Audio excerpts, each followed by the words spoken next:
you're selling the right products, it's actually going to save you money. And Yeah. it's true. It Yeah. will. But a ton of sellers are going to pay a little bit extra. Um, Yeah. I I've had people come on and talk to me about this and say that, well, all they're really trying to do is just wean out the bad sellers. Yeah, they want to.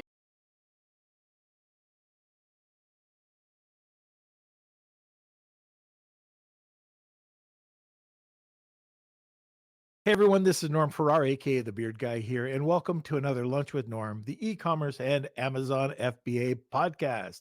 Today we're discussing the effect of the new Amazon fees on e-com, the e-com ecosystem. We'll also talk about sellers' options with these new feeds. Are Amazon sellers over advertising? And what happens when you back off the total amount of ads you're running? All right. As you can tell, Kelsey trusted me with doing all the production stuff that he does. And I don't do that very well. So I'll try not to make too many bloopers, but that's what you guys want to see is bloopers, right? Today, we're going to discuss the effect of the new Amazon fees on the Amazon ecosystem. Our guest has been an Amazon private label seller since 2018.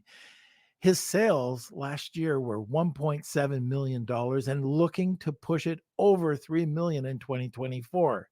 He has numerous businesses within the footwear, music, and hobby niche. He is a current member and contributor of two popular Amazon groups, MDS, Million Dollar Sellers, as well as Seller Systems Inner Circle. And today, we're going to be talking to first time guest Aaron Biner. So just a word from our sponsor, and we'll be right back. This is about seller basics. Hey, Amazon sellers ever faced with account suspensions, ASIN hiccups, or IP headaches? Introducing Seller Basics, your Amazon accounts guardian, which is $99 per month, or code NORM, $89 per month. Seller Basics offers a dedicated team to shield your business from these challenges. Plus, this membership offers free legal consultations from seasoned e-commerce attorneys. No long-term contracts, and you can cancel with just a month's notice. View Seller Basics as your Amazon account's health plan. Check it out at sellerbasics.com. And now for the nasty disclaimers. Seller Basics isn't an insurer or law firm. Consultations come from independent firms. Results may vary. Membership is needed before events leading to claim, and terms apply. All right. Now, like I said, this is a pre-record. If you haven't noticed, Kelsey isn't here, but I think he said he's going to be up at 6 a.m. We're going to be at BDSS this week. So I think he's going to watch and make sure that the questions are answered. So anyways, thank you, Kelsey, for doing that. Normally we would be talking, Kelsey would be coming on, we'd be talking about a few events that we're going to or things that are happening. All I'm going to talk about today is our newsletter. So our podcast. So we have the newsletter that's come out. Check it out. Let us know what you think about it, and just give us some comments. We had some really interesting comments that came in this week. This is the week that the email, or sorry, the newsletter I was talking about last week was about me getting this crazy membership because they thought I was a WWE wrestler. So so that's a whole story in itself. If you haven't checked it out, just go to lunchwithnorm.beehive, that's with two eyes.com. And the last thing before we get into this is check out, by this time, we've probably had 3 or 4 Marketing Misfits podcasts. So Kevin King and I have started producing this new podcast that's diving deep into misfits. These are people that have done things differently and become successful. So check it out. It's available on all podcast platforms, and it's also on our YouTube channel. And that's, let me think, Marketing Misfits Podcast. Pretty easy. All right, everybody. So I think that's it. Let's get into this. If you have any questions or comments, throw them in the comments section. and sit back, relax, grab a cup of coffee, and let's bring on Aaron. Hey Hey, there. how's it going? Good to be Good, here. very good. Having me. I'm glad you're here. We got a great topic today. Amazon fees are always changing, and when I started out, there was nothing. Jeez. There's no fees. Like there were slight Yeah. fees, but no PPC wasn't even. It didn't even hmm exist. Uh, and it was so easy. You threw up what everybody just said, garlic press or spatula, and you got a bite. Yeah. But Those are the days. yeah, I started with a $10 bar of soap. Um, Yeah, it's gotten a lot more elaborate now, hasn't it, Norm? it's hard, Yeah. it's even if you know the rules, and this is, I don't know about you, but if you try to do it all yourself, it's pretty tough. If you don't have either a mentor or a group, a lot of people will join what am I talking about? A Facebook group Yeah. or read a newsletter or Yeah. something. They're left You stranded. yeah, you really have to be competent in at least 5 different areas. Everything from product sourcing to negotiation to running your own, the PPC ads part of it, to listing optimization, marketing. Like there's a whole supply chain management. There's this whole like treasure trove of things that you need to at least be somewhat competent in. But the problem is most people are good in one thing but not another. The ones that can kind of figure out how to get dialed in on multiple different core competencies within their like structure of their business are able to run it on their own or with the least number of people helping them. What's funny, when I read your bio, uh, Afalabi, my partner over at Honu, he started out on Amazon with hmm shoes. And Mm, my background, I actually was supposed to be a shoe designer. wow. Uh, Back in the 80s, I was going over to Clark's to be an apprentice over there. And my Wow. my whole family's in the shoe trade. My Wow. Didn't know uncles, that. everybody was in the shoe trade back in the day when manufacturing was big in Canada and the US. I didn't know So that. I that didn't know that they made Clarks in Canada. That's Oh, interesting. no, they don't. I was going to Portsmouth to their head office in England. Oh, okay. All right.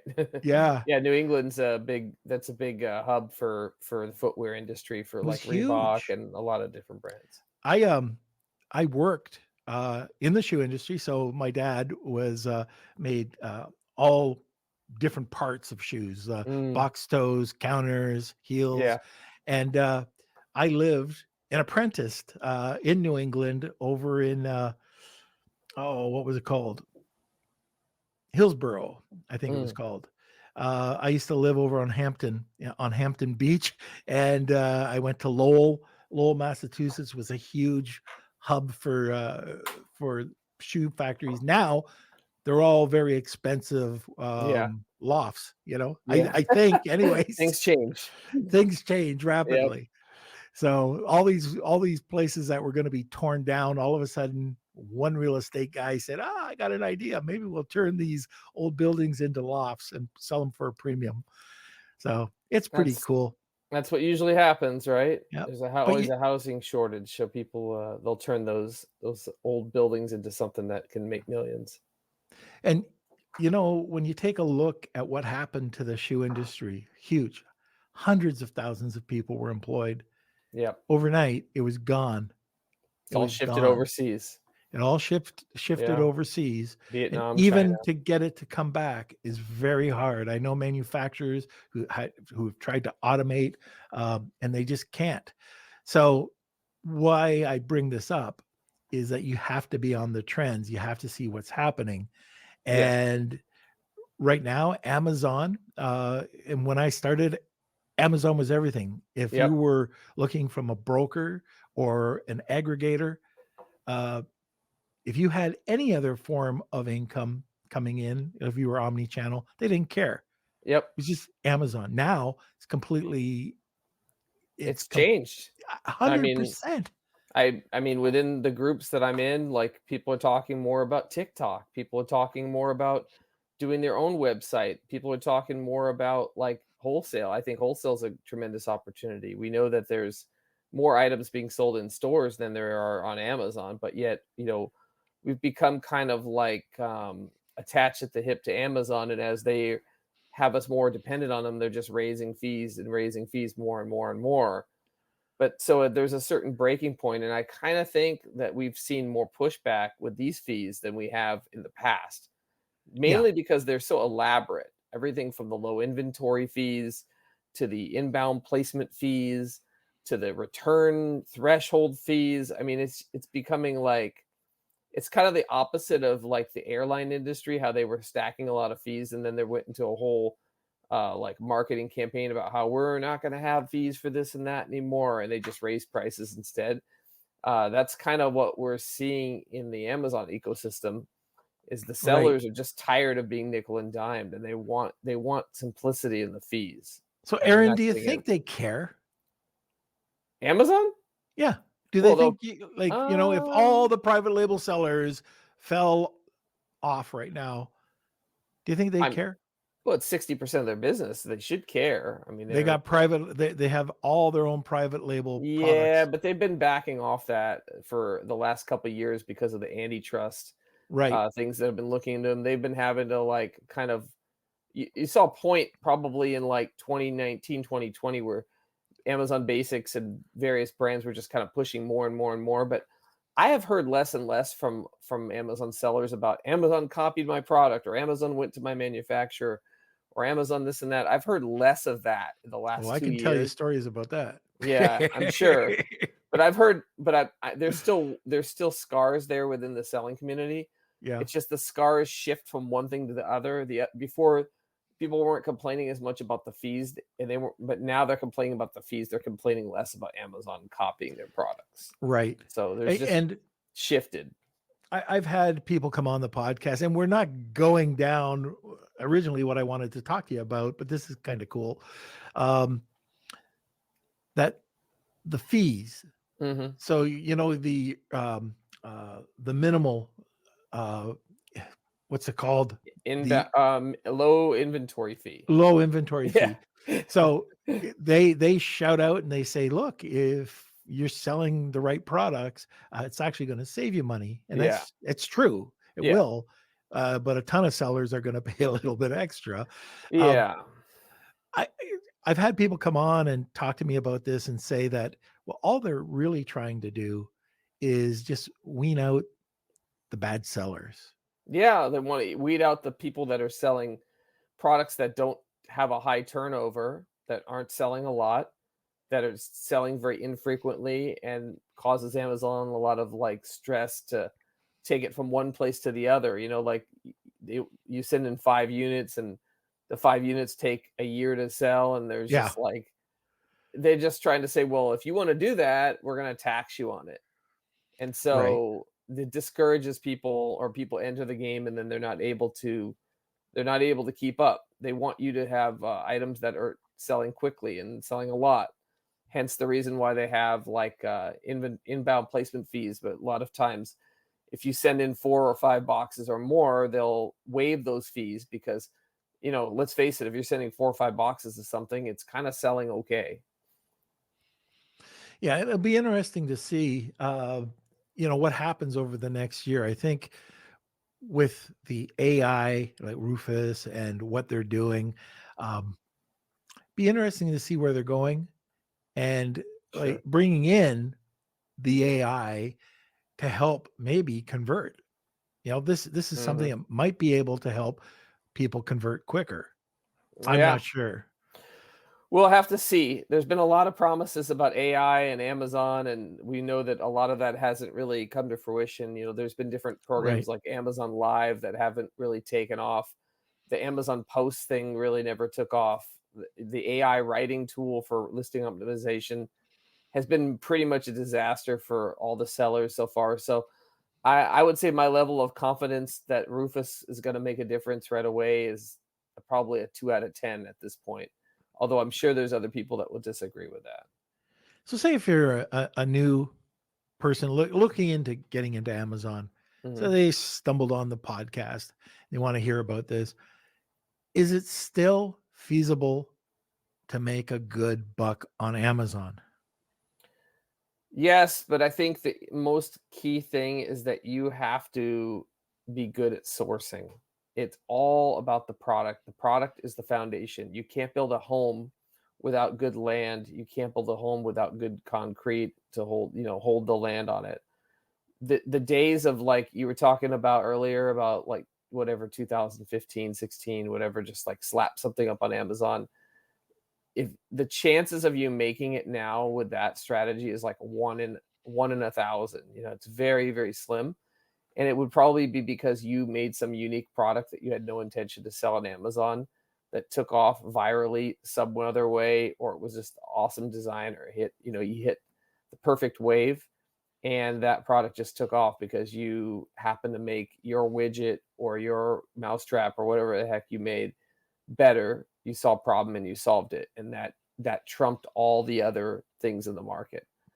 Yeah, but the chances of just like picking something out of Alibaba, like just throwing a dart at the wall and picking it, slapping it up, and just thinking you're going to make money is very slim. You need to be great at sourcing and differentiation and a lot of things.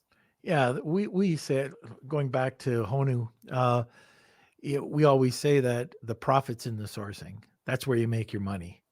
If In you can, sourcing, yeah, for sure. yeah, It's all about margin. And if there's no margin, move on. There's some products where there's not margin in it initially, like replenishables, where you're just in it for, to try to get subscribe and save customers. You're trying to procure clients or customers rather that would buy from you every month, like in the supplement game, or if you're selling, I don't know, you're selling covered peanuts or something, and people are doing like ordering every month, or like something for shaving, or personal beauty. It's still different because you might lose money for 6 months, and then you see a lot of money on the back end with the subscribe and saves once you get to like hundreds and thousands of people. So that's a little different, but in the most part, like, most people are just buying a product from Alibaba or from a supplier, whether it be mostly in China, and they're selling it to one-time purchase. And it's treacherous because there's 30 or 40 other people, most of them in China, that are competing against you, selling the same item. It's somewhat of a commodity, and that's why I think it's good for sellers to think about getting into design-related products. right. Yeah, those are Yeah, that really it's important. so important. And I guess the other element here, and I'll get to these the Amazon fees in a second, but you have to take that element, Mhm. and then your listing has really got to be completely and thoroughly Oh, optimized. yes. If it's not, It's not, you're it's already done. done. Yeah, I mean, one of the things I do at Marketplace Nerd is I do PPC optimization for people, handle their ads. And a lot of times clients will come to me and they'll be like, "Here's my listings," and I'll be like, "Listen, Are you kidding? an 8 out of 10 or a 9 out of 10, you're kind of setting yourself up for disaster. If you can imagine a staircase that's 20 steps long and you're starting at the bottom of the staircase, how do you normally go up the stairs? Do you normally jump from step 0 to step 5? No, you go 1 step, 2 step, 3 step. You go up the stairs. A lot of people want to run ads to poor product pages. And what happens is people land on the page and they go, "No, thank you," and they just walk away. And that's Yep. why, like, with Marketplace Nerd, we outsource to someone that helps with their product optimization, or product listing optimization rather. And that's a lot of times infographics, copy, A plus, having your words big enough, making sure you're speaking to the right product, customer, that you're stressing what your product does, what's the features and the benefits, and what you're going to bring to the table when you make a purchase on Amazon. Ultimately, you want people to be satisfied with their purchase. And if they can't, gather what it is that they're buying, they probably won't be. Right. So it's really important to have your listings optimized before you think about running a single ad. Or, if you already are running an ad, quickly move to try to get it optimized well. That means good photography as well. Yes. 100% agree. Mhm. All right, let's start diving into some of these questions I have for you. So let's talk about how the new fees are affecting prices on Amazon. Oh, yeah. I mean, especially with lower priced products, okay, first of all, we have the low inventory fee. Okay, if the product is moving very infrequently and there's not many people searching for it, then maybe minimal effect, because low inventory fee is going to mean someone has to increase their price, right? So maybe those prices don't they go up, but then people don't care so much because those products are infrequently being purchased anyway. But like a lot of the products that are under $20 that fit into like the standard, large standard, small standard tier, they're going to get like a 20 to 60 cent low inventory fee, or excuse me, 20 to 60 cent inbound placement fee charged to them.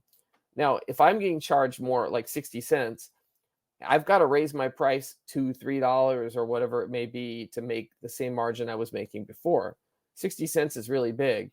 There's a lot of people on Amazon selling a $10 product, or were selling a $10 product. Imagine you sell a sign that says beware of dog and it goes on your lawn, or we have a gun in the house, run, don't no burglary, or whatever the case may be. This kind of sign, it costs literally 60 cents to $1 to make. People are selling them on Amazon for $10, $12. Okay, it's a good margin, but then you throw in a 30, 40, 50 cent inbound placement fee. Now it's like the fee is almost as much as it costs to have made it in the first place.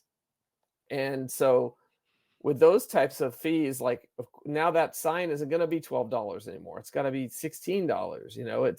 It's a big difference. And so with the cheaper products, you'd see higher conversion rate. You'd see people more like more just easily just buy this kind of thing without thinking. But now that they're seeing these prices that are really high, it's like they might think about just going down to the Ace Hardware down the street and buying the same sign for $8. They were kind of willing to pay a premium to buy them on Amazon, but now that it's doubling in price, hey, that might change things. And so you're either going to see a lot of those sellers say, hey, this is not profitable anymore, and get out of the business of selling those cheaper items. Or you'll just see the prices go up and less quantity, and Amazon will have to deal with that as a consequence. Okay. Any other fees that you can see affecting price right now? Well, I mean, you've got this return fee thing, but honestly, if your product is getting returned a lot, you're probably in the wrong business. Apparel is one. You'll see a high fee, but they also lowered the fees on apparel for the final value fee got lowered, I think, to 5%. It depends on the product price, but that got lowered. So I guess that's kind of an offsetting thing where they lowered one fee and just increased another one for like the high return rate fee.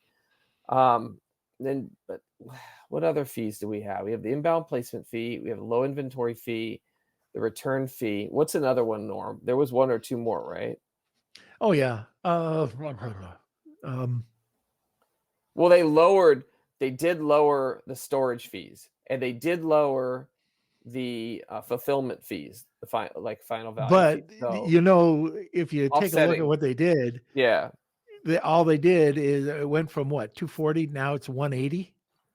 Yeah, I know, but then if you're paying 30 cents to inbound it, but another thing that kind of made me mad is if you're shipping stock from your own like stash in your own warehouse, they would give you UPS labels for a reasonably cheap amount. It seems Right. like those labels have doubled in price now. So now they're not really giving you like much of a UPS break to send in one box at a time. Of course, if you're sending in from China direct, that's a little different. Or if you're like get your own truck, that's a little different. Like that didn't really change. But I will say this, that in the last, I don't know, since probably New Year's or late last year, we've seen freight prices go up a lot. So container costs Yeah. have gone up from China. So it's kind of a double doozy. We're getting hit with that. That's not really dropping. We're going to have like all the holiday shipping coming in here in September, August, September. That's going to increase the container costs. And then we're going to have higher fees for storage and higher fees, or maybe get hit with a holiday fee too. They haven't announced that yet. So it's just, I think you're just going to ultimately see, no matter what people choose to do, whether they choose to go through AWS or they choose to use like Amazon Global Logistics, AGL, you're going to just see prices go up on Amazon. And Yeah. the it's just like the old like market mechanism, like we're going to see what customers do, how they react. They'll buy less, or they'll buy the same, or they'll have to go ask for a raise at work. You're going to see it's just an inflationary thing. It also affects Walmart. It also affects Target and other places because these people that are selling on multiple platforms, they have to raise their prices on those platforms as well. Otherwise, they lose the buy box on Amazon, which has totally been a point of controversy for a long time. Oh yeah. Yeah. For years now. Yeah, for sure. So I got a story for you. This is a brand that we were working with. Thought it was great. Their listing, everything was optimized beautifully. It was something that, if you're injured, you need. And these were these foam leg rests that you Hmm. have to elevate your leg. And so I thought, wow, this is great. Started selling them, tons of them. Hmm. And then there was a very high return rate. And I'm going, what the hell's going on? What's going on? And I never thought of it. People, they're injured, they feel better within Yeah, a couple of weeks. Guess what? They return it. terrible. Yeah, and the guy, he just, it was a beautiful product. Nothing he did wrong, just a bunch of bad customers. Yeah, And it wasn't small. I'm talking, it was over 10%. yeah. 10% of people returning these things. It's just a shame. I mean, like, there's just a lot of return fraud. Amazon has a lot of rules for like, I think things like food or like undergarments that you can't return them. Like, they're strictly listed on there, like this item is non-returnable. Yeah. But there's always going to be those things like that. I had a friend that was selling like the solar eclipse glasses, Yep. for that, and so he was selling gobs of these solar eclipse glasses, and then right after the eclipse is over, tons of returns came in. How many people do you think just used them and then like basically put them back in the plastic bag and returned them? A lot. Yeah. And Yeah. I so could just who pays imagine. for that? The seller, Yeah. the poor seller who was just trying to make a buck. He's Yep. he's the one left holding the bag, and then not only that, there's not another clips for 40 years, so you have to basically give them away, donate them for what it's worth, or remove them, and that costs 80-90 cents a unit right there. So it's everyone that got returned. You're not only losing the profit from that, you're not only paying the label for that person to return it, you're also paying to dispose of it. So Yeah. And, another, it's not a fee, just the bloody algorithm can screw you up so bad that you get off of Amazon as well. And yeah, I think of, I know Kevin King, he talks about his $1 million loss because the algorithm just kept taking his PPE product and knocking it off, suspending it. Although we had somebody in Amazon high up, always yeah, bringing it back on, but eventually it couldn't come back on. It was 5 times or something like that. They were selling yeah, $40,000 a day that was a sanitizer. as a sanitizer, Yeah, and they put money into this. Like yeah, they mascots and all that. I saw that. yeah, exactly. And all of a sudden, boom, it was gone. So the algorithm is a fee in itself. Sometimes I've I've I've had this toe fungus remover that I was helping somebody push, and there's a chemical in there that you can only have a certain percentage, and it was within that range. 5 times we Wow, went from $124,000 a month on average, that's decent. selling around, I think, 2,400 right now. They just can't get they just can't get it going anymore. Every time it starts to move, boom, it gets knocked down. Yeah, it's tough. Like sometimes with products like that, you just have to lower the price and try to increase the amount of visits to the page and try to convert more because yeah, like you said, you get suspended that many times or you have too many starts and stops and you're just kind of, for a lack of a better term, you're just kind of screwed and there's not really Yeah. much you can do. other than like relaunch a new version of the ASIN and then try to like merge it with the old one later on. That would be the Yeah. only like thing you could kind of do. All right, we're at the bottom of the hour. I'm just going to remove you for a second, Aaron, and I'll try to get through this sponsor. Absolutely. Okay. All right. Today I am going to talk about Start, Scale, Exit, Repeat. This is a book that my buddy Colin Campbell wrote. Matter of fact, he's at the BDSS conference right now. He's speaking. And I think everybody that attends is going to get this book. But Start, Scale, Exit, Repeat. It's an awesome book to help you with your entrepreneurial journey. It goes through Start. It has 4 different modules, and then they have subsections within that for your reference. So each one of these, Start, Scale, Exit, Repeat, is broken down so you can go back and reference. On top of it, it's got over 200 interviews. Joe Foster, the CEO and founder of Reebok, also Vern Harnish, and there's a bunch of others, 200 interviews. So it's available on Amazon. You can check it out. It has, and also you can get it as Audible, Kindle, softcover, hardcover, and Audible. So check it out. Start, Scale, Exit, Repeat, and let us know what you think about it. Okay, now at the bottom of the hour, we have, and this is if you haven't heard the podcast before, we have something called the Wheel of Kelsey. The Wheel of Kelsey is a giveaway at the top of the hour. And to enter, all you have to do is hashtag Wheel of Kelsey, tag 2 people, you'll get a second entry. You'll probably notice in the comments section, there's hashtag Wheel of Kelsey starting to fill up. So just hashtag Wheel of Kelsey, tag 2 people, you'll be entered into a prize. I'm going to bring back Aaron. Aaron, what's that prize today? Well, we do a lot of coaching calls and Yep. consultations. There's a lot of sellers out there that are either thinking about getting into Amazon, currently selling, just started selling, or even experienced sellers. I've consulted people all the way up to, that are selling, in the 9 figures range. So I feel like I can bring some value to anyone, another set of eyes, and I'm giving away an hour call with me Oh, to that's consult with them. fantastic. Yeah, should be great. All right. So to get that hour call, and I'm telling you, Aaron knows his stuff.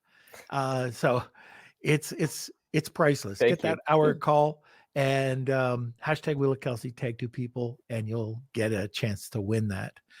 All right, now let's move on. Again, sticking with the seller fees, but Amazon sellers, like they have different options with these new fees.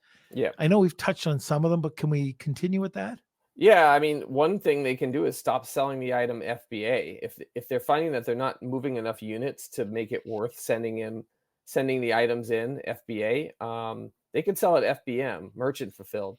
Yep. They could either get a 3PL to like hold those items and just sell them one at a time here and there. They can ship them out of their own house or their garage or whatever. It depends on the level, the scale of your business, obviously. If they have a bigger operation like a warehouse, again, they could do merchant fulfilled. That's an option, because there's some point where you're sending in 5 boxes of these items that have 50 units in each, and it's an item that only sells you know one every other day or something like that. And so what's going to happen is your Amazon storage is going to fill up. You're going to get hit with like long-term fees for Yep. that, and you're going to wind up dropping your IPI score, which can affect your health there and the amount of storage that Amazon will allow you to store.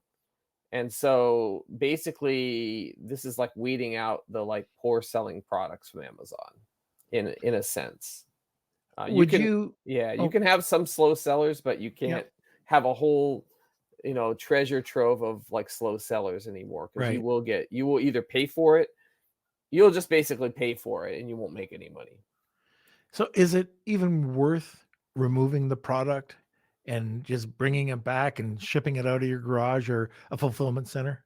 Well, I mean, one thing you could do is you can drop it into they have a warehouse deal thing. You can like drop the price Yep. just to get rid of it and then just dispose of the ones you have or donate them. Like I had some toy products and it was Christmas time and I gave away like 1,000 units I had in warehouse or a garage here rather, to Yeah. like a local charity. It was a good write off and the kids got some toys. So that was a good option.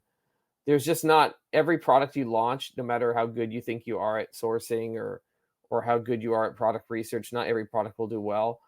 Amazon's not for the weary-headed. It's not for criers. There was like old movie called like about a women's baseball league. They said there's no crying in baseball. Like there's definitely should be no crying in Amazon or business. Just take it in pride. There's no such thing as failing. There's only failing forward, and that's learning from your mistakes and trying to improve. So, with that being said, if you have a slow selling product, get rid of it, lower the price, run less ads to it, sell it at merchant fulfilled to get rid of a few here and there without the storage fees or anything else like that. Donate it. There's just all sorts of options. Even liquidation could be an option too if you find the right person. Right. Back in the day, Amazon would penalize you. It was never ever said, but everything I ever sold, FBM, and anybody I ever talked to, you would never get promoted the same way. After COVID hit, when COVID hit, you started to see that not being the case. Do you think that FBM now is still getting the promotion? Is it weighed the same as FBA? I don't think so, but I think ultimately, and we know this from like the Amazon like A9 algorithm science papers, that everything is based on conversion rate or what they call like hunger score. So it's how much people want it.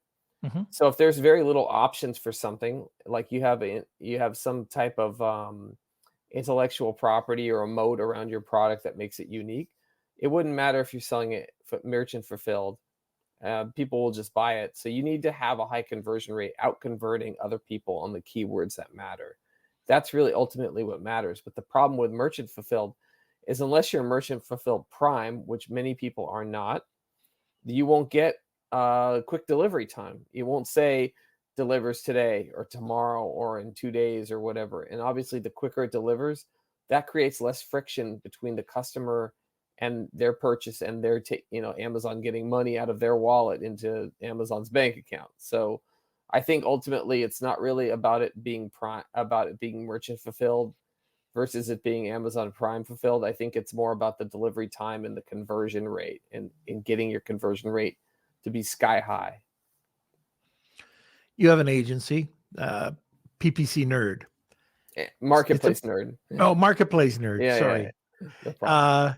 You handle PPC. Yes. Are you finding that Amazon sellers are just over advertising with all these options out there now? Yes. Amazon just keeps creating new options. They want you to advertise on their TV. They want you to do DSP. They give you sponsored display options, sponsored brand options, and the most popular being sponsored product options. Yes, people are over advertising. We've been running a lot of tests. Basically, if a product is well established, and what I mean by well established is hundreds of reviews, maybe thousands of reviews. You've been selling it for a year or two or a long period of time. You're ranked highly in the top 10 or maybe even the top 3 or 4. A lot of times, what you can do is just back off on the budgets. Like, so if you were, if let's say you're looking at a month and you spend $100 per day on a particular campaign that is a hot converting campaign, like you're selling beard oil, for example. We'll tie this into you. All right. Let's say Norm's selling beard oil, and he's number 2 in beard oil, and his beard oil costs $24.99. I don't know what beard oil costs, as you can see. Like, I don't have a beard. I'm not much into it, but there's a good case that maybe, okay, you look at your tacos. Maybe your tacos is at 17%, and you're saying, how do I make any money? My margin is 30%. So my 30 minus 17, my margin is smaller, and like, how do I get the tacos to 10? Well, a lot of times you'll just look at your sessions, and if you back off the amount that you're advertising to some of these highly ranked keywords or campaigns that are, spending more than the average cost on the account is, what can happen a lot of times is your ads won't appear anymore at certain times of the day, and people will just buy from your organic placement. So you're kind of using PPC, if you can create an analogy, to put air into the hot air balloon to keep it up in the air. And then once it's up in the air, it's like, okay, well, if we run out of air, it'll still float for a while. And then the next day at when midnight strikes and the budget resets, you start running ads again. Some people use day parting too. They'll find that their products, like I have some products that are highly, meant for birthday parties. Like let's say you were selling decorations for a birthday party or like all the paper plates and stuff. When are people shopping for that? Probably Monday through Thursday. If the party's on Saturday and Sunday for the kids, people aren't going to buy it like the morning of. They're going to buy it a few days before. They have to be prepared. So maybe running ads at those times results in like a low conversion rate. And we talked about conversion is king, sales are king on Amazon. So maybe backing off your ads more on those days, with day parting or lowering budgets even more on those days is a way to save on the amount of um, lack of conversion rather on those days. So all that stuff can save you money. Just backing off the ads sometimes can result in less cannibalization.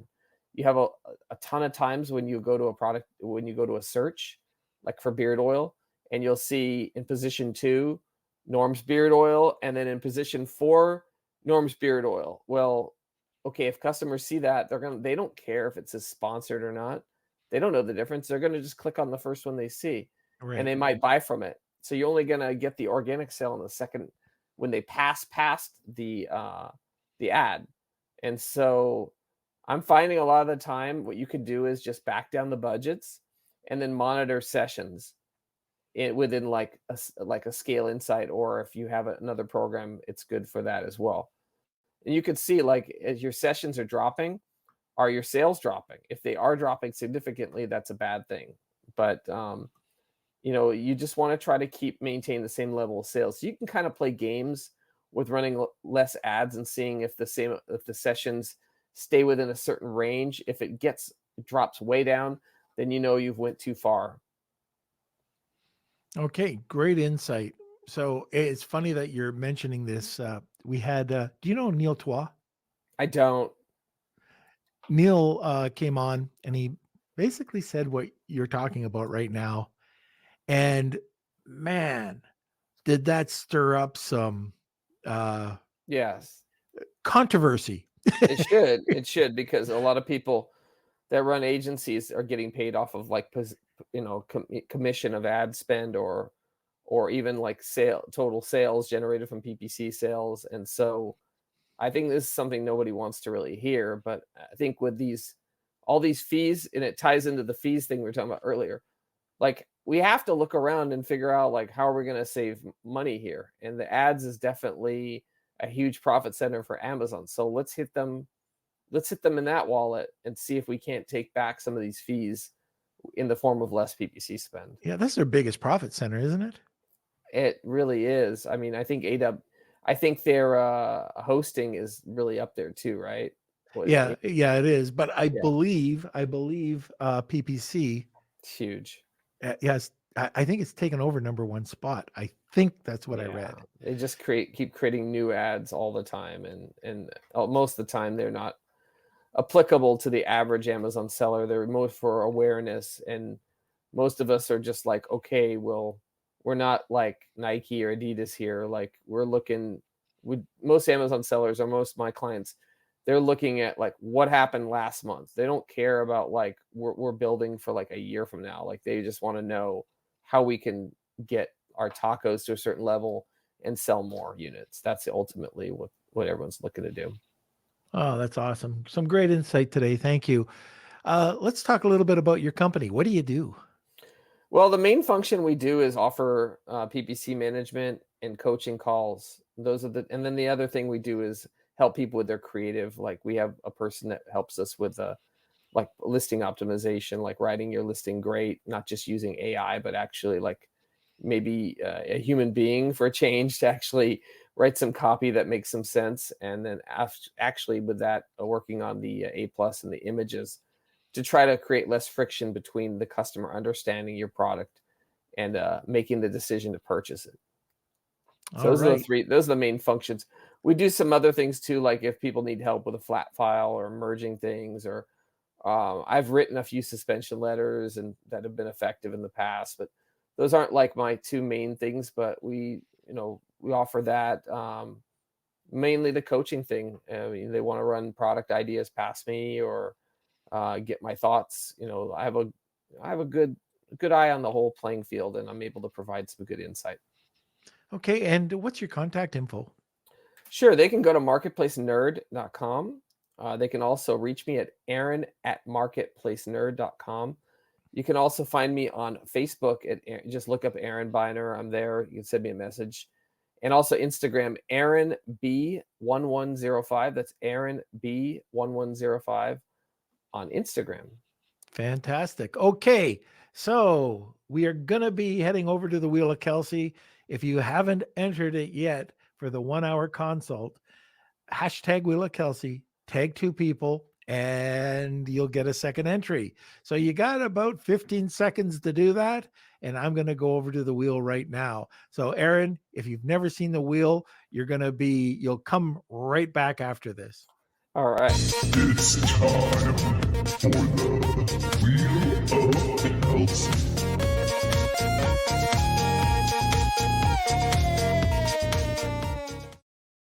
All right, we are back. Kelsey is probably doing the wheel live. So congratulations to whoever won. It was an awesome prize. Awesome. I look forward to helping them. All right, Aaron. So thank you so much for coming on the podcast today. It was awesome. I will, this is so different. When Kelsey's here, I can bring him in and I can banter a little bit with them. I just do my normal thing and talk to myself. All right, sir. We'll see you later. Have a great one. Want more great information? Don't forget to subscribe by clicking here. Also, if you want to check out our latest podcast, click over here. Lunch with Norm.